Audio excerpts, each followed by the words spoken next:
What up, reader fam? Today I'm going to be sharing with you some manga and graphic novel recommendations, and I'm super excited for this video because I love mangas and I love graphic novels. And we have a sponsor for today's video. Today's video contains a paid promotion with Disney Book Group for the book The Isle of the Lost. This is a graphic novel adaptation of Melissa de la Cruz's novel for The Isle of the Lost. In this story, all the iconic Disney villains have been banished to this island, and we follow the children of these iconic Disney villains. We follow the son of Cruella de Vil, Mal, daughter of Maleficent, Jafar's son Jay, and Evie, who is the daughter of the evil queen. We follow them as they take on the quest of retrieving the dragon's eye, which is in a scepter in the Forbidden Fortress. The eye is cursed, and anyone who comes in contact with it will fall into a deep sleep for thousands of years. I mean, I'm tired, but I'm not that tired. I read this and I found it really interesting reading about these villains' children because they each obviously share traits with their parents, but it seems that all of them want to be a little bit different. Like, it seems like they all kind of struggle with their evil side a little bit. They kind of resent it a little bit, but they also just can't help it. Like, sometimes that evil side just pops up and they pop off. I mean, it's not their fault. They were literally brought into the world by some of the evilest characters. If you're a big Disney fan like me, you'll be sure to enjoy this. It's got appearances from several different Disney characters that you're probably familiar with. The only character that I was a little upset with that was missing was my homeboy Baymax. Why can't my Big Hero 6 fave make a little appearance? I mean, if he were to make an appearance, it probably would have been a little bit out of place, but it would have made me extremely happy. Other than that, it's a really fun read. So because today's sponsorship is for a graphic novel, I thought this would be the perfect opportunity to round up some of my favorite manga and graphic novels. Let's get into it. Here are some of my favorite mangas and graphic novels. First up here, I have Sheets. This is a new favorite of mine. I read it pretty recently, and going into it, I had no idea that I would leave it loving it as much as I do, but here we are. I am now low-key obsessed with this graphic novel. This story follows a girl named Marjorie, and her mother passed away, which now means that Marjorie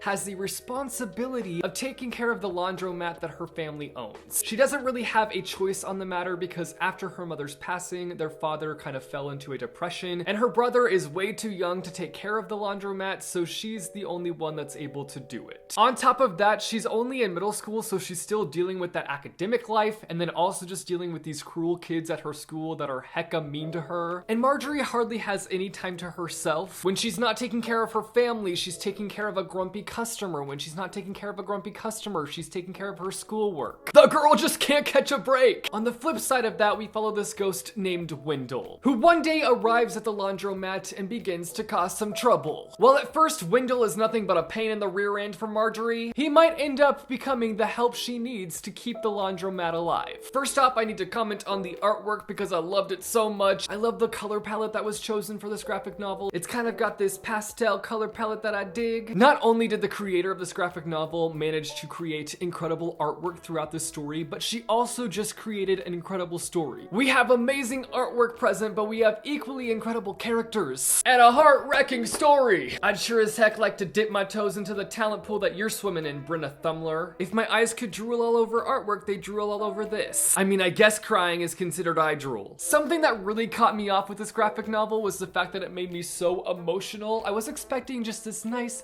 fun read about ghosts, but then the first chunk of this graphic novel nearly had me sobbing. I don't usually get emotional reading graphic novels, nor do I hardly ever get like attached to the characters. Often I feel like there's a bit of a disconnect with the characters when it comes to graphic novels. Like, I don't ever go into a graphic novel thinking that I will get super attached to the characters, but this was an exception. I think the reason for that though is because it touched on topics that are near to my heart, specifically things that I've been through, so I was able to kind of see different parts of myself within Marjorie. I highly recommend checking this one out. Next up, I've got a manga recommendation, and that is Bakuman. Bakuman is the story of a writer and an artist who team up together to create the best manga that they possibly can. And throughout the story, we follow their highs and lows of being manga creators. I'm kind of a nerd in the fact that I really enjoy learning about the creation process of different art pieces, whether that's the process of creating a book, music, movie, television shows. I love seeing every angle that goes into creating entertainment. And this series kind of breaks down the process of what it's like to create a manga series. And not in a way that's bland or boring. It constantly throws in these curveballs that have you going cray cray. And it has characters that you just can't help but care about. I've found that with manga series, I'm more likely to get attached to the characters, where in graphic novels, it's harder for me to get attached to the characters. In this series, we also have all these different manga creators kind of going up against each other and competing against each other. And I don't necessarily think that it's a healthy competition, but it's still fun to watch because it can be super dramatic at times and the characters can be super extra. And the thing is, the people that you'd think that you wouldn't want to cheer for are the people that you end up cheering for. Like, the people that are going up against your faves are just as talented and work just as hard as your faves. And they deserve just as much success as your favorites in this series. I will say that the series has a few storylines that will have you going,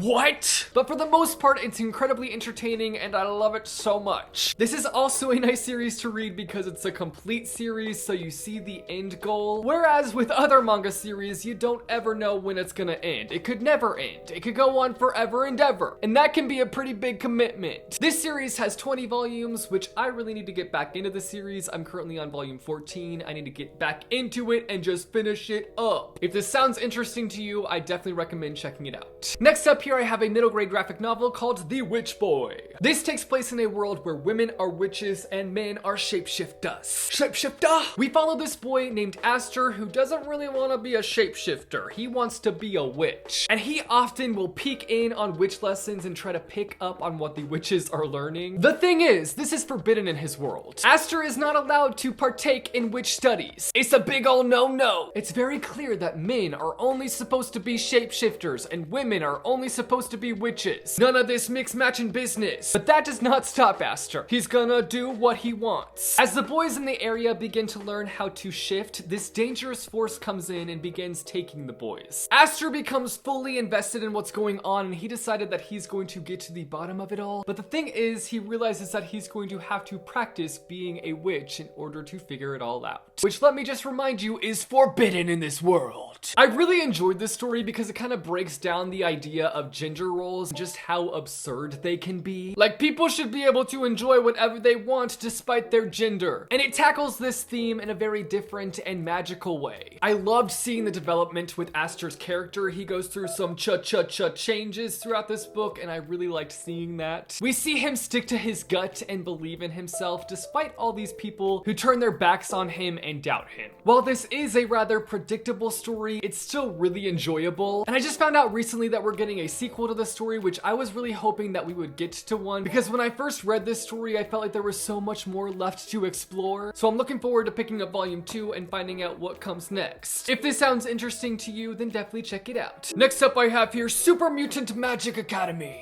This is a graphic novel where we follow these students who are attending the Super Mutant Magic Academy. It's not your average graphic novel. It doesn't really have an overarching plot. In fact, it's more so just full of these little short stories of these students' experiences at this Super Mutant Magic Academy. And these aren't your average students. These are very peculiar students. And the stories in here are hilarious and just straight up weird. I don't often laugh out loud with graphic novels, but this one had me hootin' and hollerin'. This is one where I was less interested in the art style and more so just ready for the humor that it was going to deliver. And when I say that this graphic novel gets weird, I don't say that lightly. It gets weird. So if you're into weird stories, you might like this. Next up here, I have another manga, and that is Death Note. Now, I haven't read the entirety of this manga series yet, but I've watched the entirety of the anime show that's based off this manga, so I can recommend this with confidence. If you're into really dark books with messed up people, this is the manga series for you. No, but seriously, if you're into that kind of thing, check this out. In this series, we follow Light Yagami, who is the top of the class kind of student, if you know what I mean. One day, he's just walking down the street singing do-a-diddy-diddy-dum-did. I'm kidding, he doesn't sing that song at all. Instead, he finds this notebook just chilling on the ground, and so he decides that he's gonna pick it up. Little does he know it's gonna change his life completely, and not necessarily for the better. It ends up being a death note, which is linked to this Shinigami death god. Now Light has the power to end people's lives by simply writing their name down in this death note. While at first he does have good intentions and he wants the world to be a better place, he quickly becomes overtaken with the power that he now holds. This is such a fascinating series because of the characters alone. It's kind of messed up because at the beginning of the series you find yourself rooting for Light, because at first he's taking out all these people who have done all these terrible things, people who have committed murder and things like that. But then you quickly realize that it's really not his place to be taking out all these people. He gets to be the decision maker on who lives and who doesn't live. And that's a pretty powerful role to have. So not only do you have these really complex characters that you're following, but the plot of the story itself grows even more complicated with each chapter. It's a really dark story full of intense scenes that will make you crazy. This is one of the few stories that had me theorizing my way through it. Just can't help but have your mind racing with what could happen. It's weird to say that it's a fun series to read because it is so dark,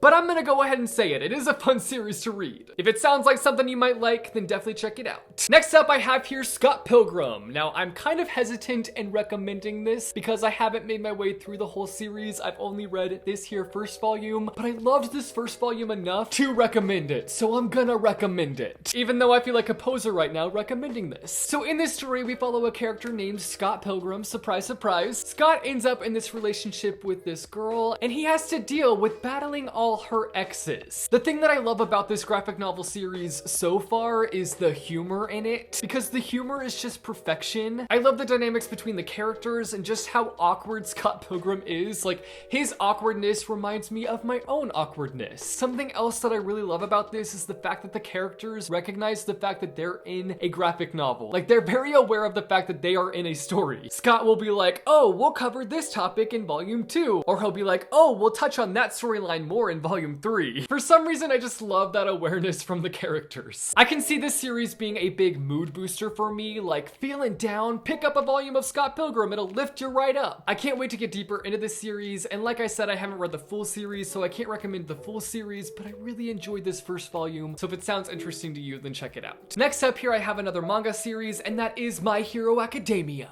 which is a series that I feel like I have been non-stop talking about recently. Like, I have gone full on fanboy mode for this series, and honestly, I'm not gonna apologize for it, because when you find something that you love so deeply, you gotta shout it from the rooftops. Don't let anybody hold you back. You love that thing with all you've got, and don't let anyone rain on your love fest. You hear me? Haters gonna hate. Well, I'm gonna be over here reading My Hero Academia and loving it with all I've got. That was a very dramatic monologue. This series follows a bunch of kids who have different quirks, which in this world, quirks are basically just these special abilities, superhero abilities. And there are so many different abilities that are present throughout this series, ones that we've seen before in other superhero stories, but also it brings in some original ones. We follow our main character Deku, who at the beginning of this series is quirkless and wants nothing more than to have a quirk and to become a superhero. I'm kind of just a sucker for superhero stories, so that alone had me hooked, but this story kind of has a bit of an underdog element, at least in the beginning of the series, and that's something that just completely gets me. Like, if you have a book that has an underdog storyline in it, it's probably gonna be a story that I'm gonna love, because those kind of stories make me melt, and I just can't help but love them. But this series just has so much great storytelling in it and so much great character depth. It's full of comedy, action, and heart, and it's just got everything that I love in a book. And I don't know that I need to say anything more. I think that I've said enough. It's super-tastic. Now that was cheesy.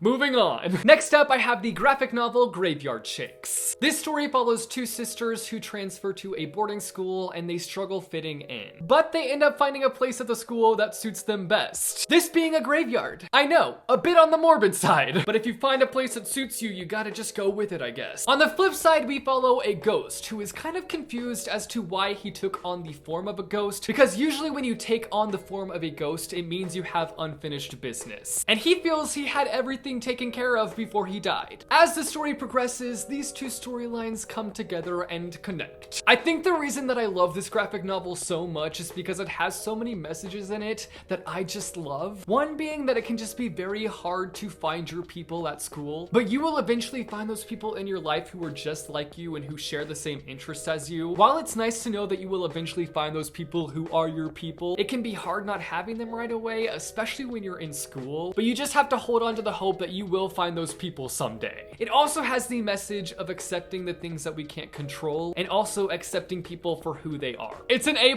graphic novel, it's short and sweet, and I really enjoyed it. Lastly, I have the manga Orange. change. This series follows our main character Naho, who one day receives a letter from her future self. At first she blows it off, not thinking it's real, because I mean that's the reaction that you would have, like, yeah right, my future self wrote me a letter. Sure, Jan. But as her day goes by, her future self had predicted these different things that would happen, and those things end up happening. Okay, Jan, maybe I should have believed ya. The letter goes on to say that a transfer student will be showing up soon, and that a terrible future lies ahead of him. It'll be up to Naho and her friends to guide his steps into a different direction. This manga was great because while it does deal with a rather heavy topic, it kind of maintains this lighthearted feeling. It does have these really dark moments, but it's not like every page is dripping in sadness. One of my favorite elements in this series is just the fact that it's so focused on friendship. Like, we have a friendship group in this series where they would just do anything for each other. And it makes me so emotional, it just gives me all the friendship feels. Something else that I really love about this manga series is that it's just really accessible. There are only 2 complete collections in this series. I mean, there is a 3rd volume, but you don't even have to read the 3rd volume. I don't think it's necessary at all, so this is a really easy commitment because you only have to commit to 2 volumes. I have a full review up for this series, so if you want to hear more of my thoughts on this series, then I will leave a link to that down below in the description. So those are all the graphic novel and manga recommendations that I have for you guys today. You guys should let me know down below in the comments if you have read any of these and what you thought of them. Also, just let me know down below in the comments either a manga or a graphic novel recommendation. Again, I want to thank Disney Book Group for sponsoring this video. If The Isle of the Lost sounds interesting to you guys, then definitely go and check it out. It's in stores now. If you like this video, be sure to give it a big thumbs up. I post videos frequently on this channel, so if you want to see more bookish content from me,